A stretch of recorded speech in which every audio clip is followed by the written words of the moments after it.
जय गौ माता, जय गोपाल। केशव माधव दीनदयाल। तो आइए हम आज जानते हैं महाराजा पृथु की कथा। प्राचीन काल में राजा अंग के पुत्र वेन हुए। राजा वेन बड़े ही अत्याचारी और अधर्मी निकले। उन्होंने अपने राज्य में यज्ञ, दान, पूजा सब बंद करवा दिए और स्वयं को ही भगवान घोषित कर दिया। ऋषि मुनियों ने बहुत समझाया, लेकिन राजा वेन का अधर्म दिनों दिन बढ़ता गया। तब सभी ऋषियों ने क्रोधित होकर राजा वेन का अंत कर दिया। राजा वेन का अंत करने के पश्चात राज्य को चलाने के लिए कोई भी राजा नहीं था। तब ऋषियों ने राजा वेन के शरीर का मंथन किया। वेन के शरीर के मंथन में दाहिने हाथ के मंथन से एक तेजस्वी पुरुष प्रकट हुए। यही थे राजा पृथु। उनके साथ उनकी पत्नी अर्ची भी प्रकट हुई। ऋषियों ने उनका राज्याभिषेक किया। देवताओं ने आकर उन्हें दिव्य धनुष, कवच और आशीर्वाद दिया। राजा वेन के अधर्म के कारण पृथ्वी ने अन्न देना बंद कर दिया। चारों ओर अकाल पड़ गया। राजा पृथु ने देखा कि प्रजा भूखी है।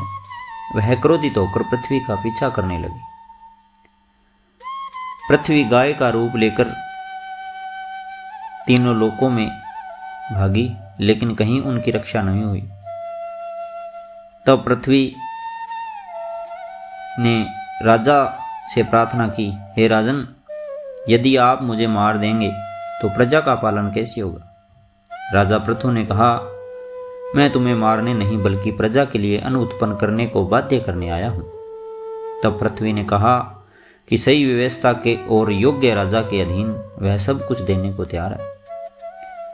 राजा पृथु ने पृथ्वी को गाय बनाकर उसका दूध निकाला। पृथु ने स्वयं बछड़ा बनकर पृथ्वी का दोहन किया। विभिन्न देवताओं और ऋषियों ने भी अपनी अपनी पात्रता के अनुसार पृथ्वी से ज्ञान, औषधीय शक्ति आदि प्राप्त की। इसी कारण पृथ्वी को पृथ्वी कहा गया, यानी पृथु द्वारा संरक्षित धरती। राजा पृथु ने धर्मपूर्वक शासन किया। उनके राज्य में कोई भूखा नहीं था। वर्षा समय पर होती थी। प्रजा सुखी और संतुष्ट थी। जीवन के अंत में राजा पृथु ने राज्य अपने पुत्र को सौंप दिया और पत्नी अर्ची के साथ वह वन चले गए। तपस्या करते हुए उन्होंने भगवान की भक्ति में लीन होकर देह त्याग दिया और परम पद को प्राप्त किया। राजा का धर्म प्रजा की सेवा प्रकृति का समान आवश्यक है। सत्ता का उपयोग संरक्षण के लिए हो, शोषण के लिए नहीं। सच्चा राजा विनम्र और धर्मनिष्ठ होता है।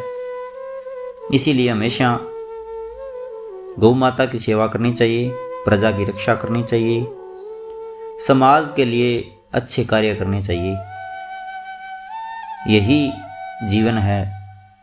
गौ माता जब से धरती माता प्रकट हुई तब से ही गौ माता है। इसलिए गौ माता की सेवा में हमेशा लगा रहना चाहिए। जय गौ माता, जय गोपाल।